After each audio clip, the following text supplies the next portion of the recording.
Donc, bonjour à vous. Aujourd'hui, je reçois un athlète de 18 ans de ski acrobatique de la région de l'Outaouais et ambassadeur d'excellence sportive Outaouais, Félix Bertrand. Premièrement, Félix, comment ça va? Ça va super bien, toi? Ça va très bien, merci. Écoute, avant de commencer, avant d'aller un peu plus vers ton parcours, comment ça se passe présentement avec les confinements et tout?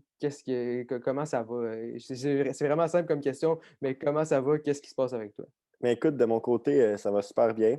Je suis, un des chanceux qui pratique un sport d'hiver qui est à l'extérieur. Donc, j'ai la chance de pouvoir me déplacer en Europe ou dans l'Ouest canadien pour faire du ski. Donc, depuis le début de la pandémie, j'ai été une fois en Europe, puis 3 fois, en Colombie-Britannique. On a fait, 4 camps. Ça a été des super bons camps de 3 semaines, 2 semaines et demie environ. Fait qu'on a pu, vraiment faire du bon stock sur la neige. Puis quand on est chanceux, ben, c'est sûr que, tu sais, on regarde le hockey, on regarde, il y a souvent beaucoup de jeunes qui peuvent pratiquer le sport. C'est sûr que pour nous, les ados, c'est important, tu sais, bouger, puis dépasser notre énergie, voir nos amis. Puis moi, je peux me compter un des chanceux parce que j'ai la chance de faire ça. Donc, pour vrai, ça a super bien été. C'est rare qu'on a autant d'entraînement sur la neige pour un hiver parce que d'habitude, après Noël, les compétitions, on part, puis c'est des compétitions par-dessus compétitions. Mais là, avoir la possibilité de faire l'entraînement, pour moi, je te dirais que c'est vraiment une bonne opportunité. Ben, c'est certain que, comme tu dis, tu es dans les chanceux qui peut se permettre de continuer l'entraînement. On va faire un petit retour en arrière. Ben, j'ai un petit retour, un grand retour en arrière. Donc, on va revenir à tes débuts. Euh, comment ça commence le ski? Tu es un petit gars de Saint-André-Avelin. Il n'y a pas nécessairement une montagne. Tu n'es pas né au pied du Mont Saint-Sauveur ou du Mont Tremblant. Donc, comment ça commence pour toi, le ski? Ben, écoute, moi, c'est pas une histoire bien compliquée. J'ai skié avec ma famille, de 3 ans à vers 5 ans et demi, 6 ans. Puis j'avais tout le temps l'habitude de faire les bosses, tu sais, les petits sauts de côté de piste, les sous-bois. Puis j'avais vraiment ce côté-là du ski que j'aimais, la petite adrénaline de faire quelque chose qui était plus dangereux. Puis finalement, vers l'âge de 6 ans, mon père puis moi, on était sur le bord de la piste de boss, puis on attendait que tout le monde parte, des athlètes de Saint-Sauveur. Puis quand ils partaient, ben, mon père allait débarrer le saut parce qu'il était tout le temps barré. Je sautais, on rebarrait le saut, je faisais la piste de boss. Puis à un moment donné, le président est venu voir mon père, tu sais. Fait que là, mon père était là, excusez-moi, on fera plus ça. Il a dit non, non, il est bon, on veut l'avoir dans l'équipe. Fait que vers l'âge de 6 ans, j'ai commencé. Je pourrais dire que j'ai resté peut-être une 8 dizaines d'années sur l'équipe de Saint-Sauveur. Puis par la suite, ben, avec mes résultats, je suis monté sur l'équipe du Québec développement, ensuite performance. Puis là, je suis juste au pied pour aller sur l'équipe nationale. Donc, ça va super bien depuis ce temps-là. Ouais, j'avais lu la petite anecdote, là, je souhaitais que tu nous la racontes, là, la petite anecdote Ouais. de jeune délinquant, on peut dire, qui finalement, ce coach-là, aujourd'hui, doit quand même être pas mal fier de sa trouvaille, là, à la bord de la piste, tu pensais t'aller faire chicaner, mais finalement, il a recruté un très bon athlète. Vraiment. Donc, et puis tu parles aussi que tu as monté les échelons. C'est quand que tu as réalisé vraiment que peut-être que j'ai un certain potentiel, j'ai un certain talent là-dedans. Il y a beaucoup de travail et d'efforts, ça, c'est certain, mais c'est quand, que tu as réalisé que tu pouvais peut-être passer au prochain niveau, là? Mais écoute, première compétition que j'ai faite vers 6 ans, j'ai fini troisième. Déjà un podium à la première compétition. Puis par la suite, j'ai fini quatrième, troisième. Puis je me rappelle que vers l'âge de 8-9 ans, j'ai commencé à enchaîner les victoires sur le circuit régional, victoire après victoire. Puis ça a duré pendant 3 ans. Je pense que pendant vers 5 ans, j'ai fait 5 ans de circuit régional que j'ai gagné chacune des compétitions. Donc j'avais une streak, si on pourrait dire, de victoire de 15. Puis entre ça, j'ai monté sur le circuit provincial. J'avais 9 ans. Je me battais contre du monde de 12-13 ans. Puis vers 10 ans, j'ai fait ma première victoire en provincial contre du monde de 13-14 ans. Puis là, j'ai vu, OK, il y a quelque chose que je préfère avec ça. Fait que petit à petit, j'ai fait des provinciales. Et après ça, j'ai monté niveau national. Après ça, je suis en international ici avec les Nord-Américaines puis tout ça. Donc, on s'en est pas pire, là, je pourrais dire. Là, c'est quand même incroyable, 15 victoires consécutives, c'est 15 médailles d'or. Quand tu es sur une telle séquence, qu'est-ce qui vient dans ta tête? Je sais que ça fait quand même longtemps, mais est-ce que tu te dis, il faut pas que je l'échappe, je veux pas casser ma séquence, ou tu te dis juste comme, il faut juste que je skie le meilleur que je peux, je sais que je suis capable de gagner, puis on va espérer que les dieux du ski soient de mon côté. Mais c'est sûr que j'étais quand même jeune, tu sais, de 8 ans, je te dirais, de 8 ans à vers 13 ans. 8 ans, c'était là ma streak, dans le fond, ma séquence.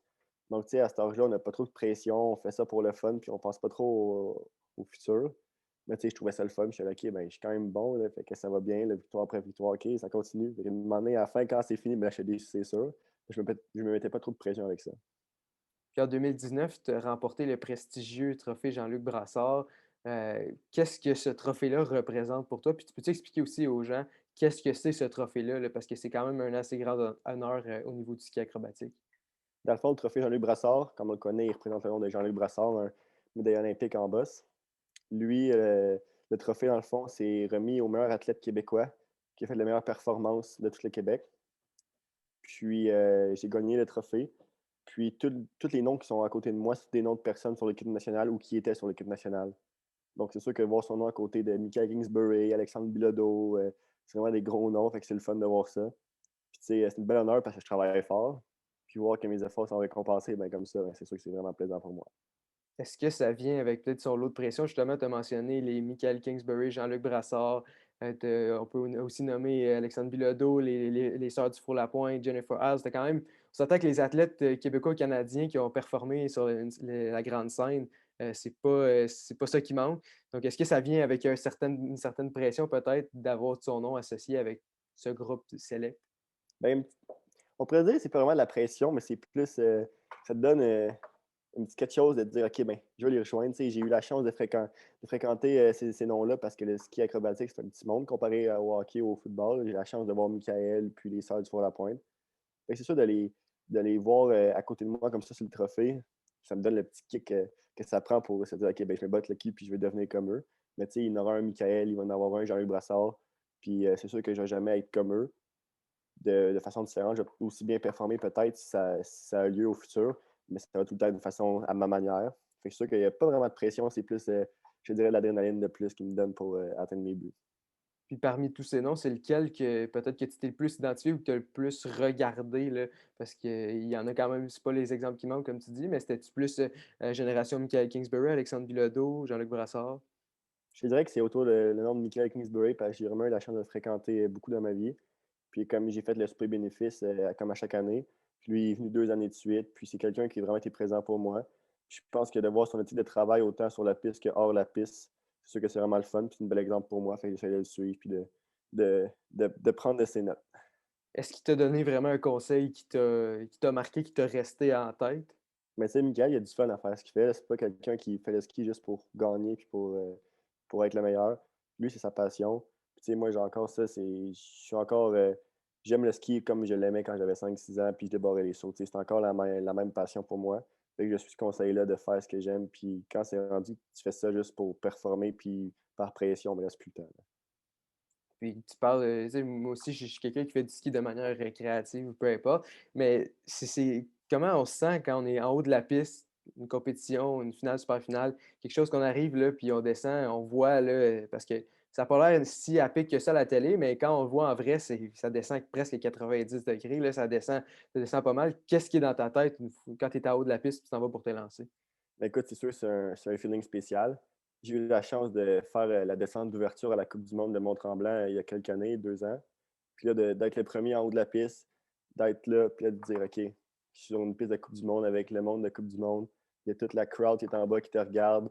Là, il y a du monde. Là, puis tu te dis, OK, c'est là qu'il faut que ça se passe. Fait que là, tu as un petit feeling de pression, mais ça se transforme aussi en plaisir parce que moi, j'étais juste là pour faire ma descente d'ouverture. J'avais pas de points, j'avais pas rien. Mais d'une compétition, je te dirais qu'il y a tout le temps un petit stress. Parce que tu dis, je travaille vraiment fort, puis tu sais, une descente, il peut arriver n'importe quoi en 23 secondes. Là. Fait que tu espères que c'est là, c'est comme on dit, c'est le one shot time. Fait que c'est là que tu dis, OK, il faut que je sorte ma meilleure descente dans la meilleure position. Mais c'est sûr que c'est vraiment un feeling spécial d'être en haut. Puis c'est un sport individuel, fait que tu comptes pas sur une équipe non plus. Fait que c'est toi-même avec tes skis sur la piste, puis c'est hot.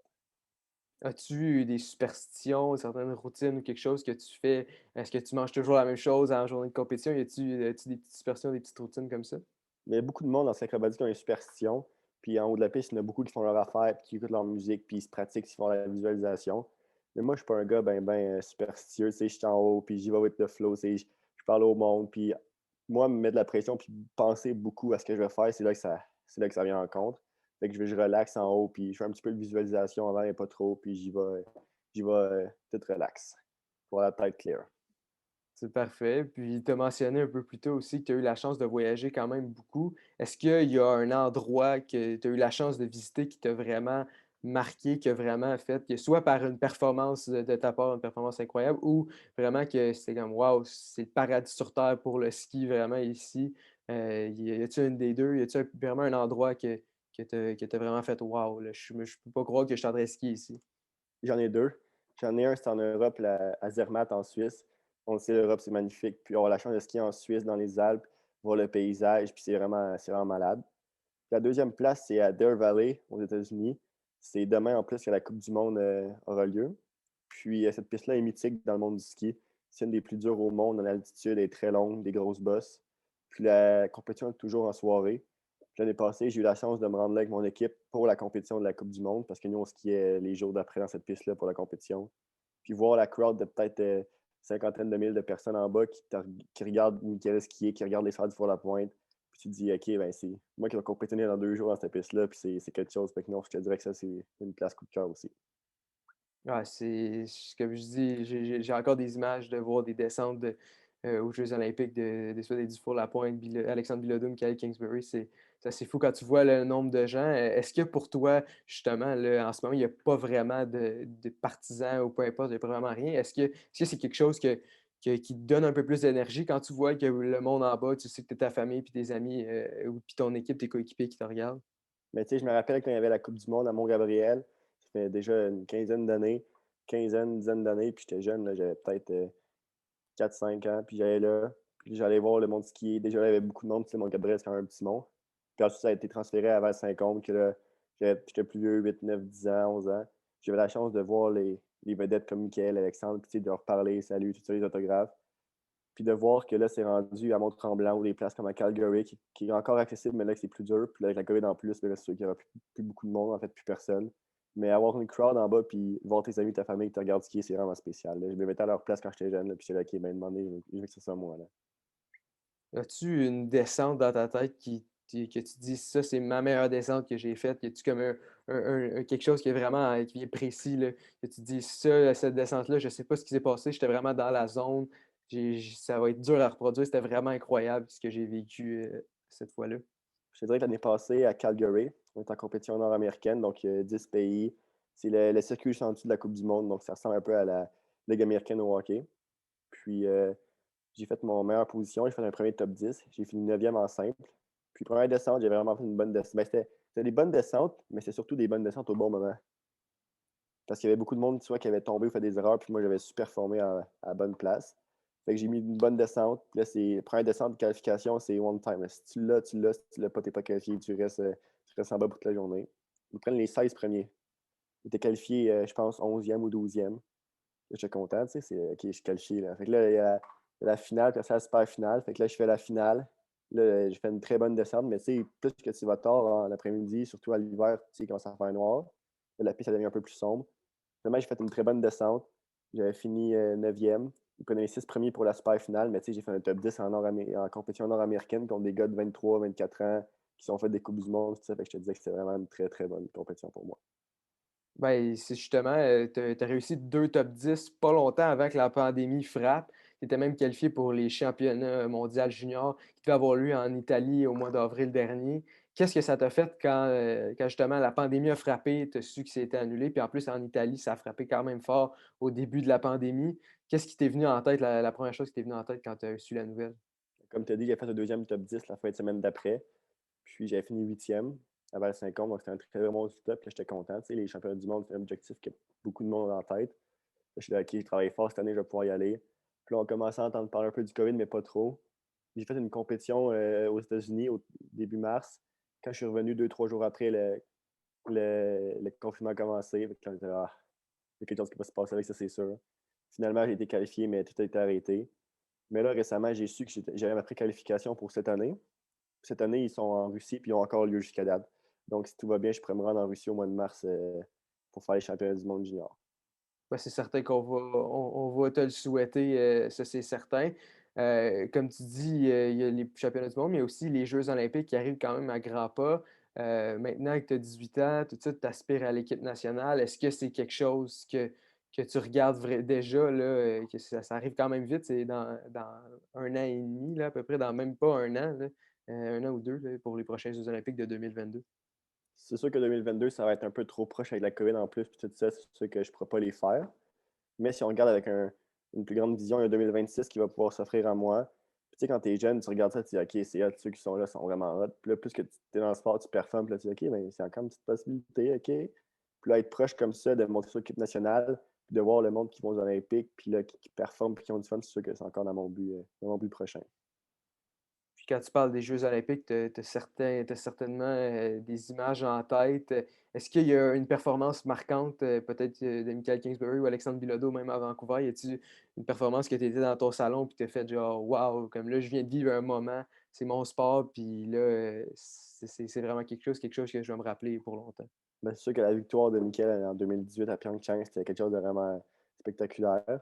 Mais si on recule à Sochi en 2014, on avait un podium avec Alexandre puis Michael. Puis en quatrième place, on avait un autre Québécois aussi qui s'appelait Marc-Antoine Gagnon. Donc, 3 dans les 4 premiers Québécois, c'était vraiment quelque chose, ça aussi. Puis en terminant, qu'est-ce qui t'attend vraiment au cours des prochaines semaines, aux prochains mois? Je sais que tu parlais des championnats du monde en Russie. Est-ce que c'est ça, c'est la seule chose que tu as présentement à l'horaire? Mais c'est sûr que là, j'ai ça si ça a encore lieu. Mais sinon, j'ai des camps de sélection pour l'équipe nationale qui devraient avoir lieu aussi en fin d'année. Puis peut-être un camp entre ça en Alberta au mois de février ou début mars. Donc, on va voir comment la COVID, la situation va se passer dans les autres provinces ou autres pays pour nous autres.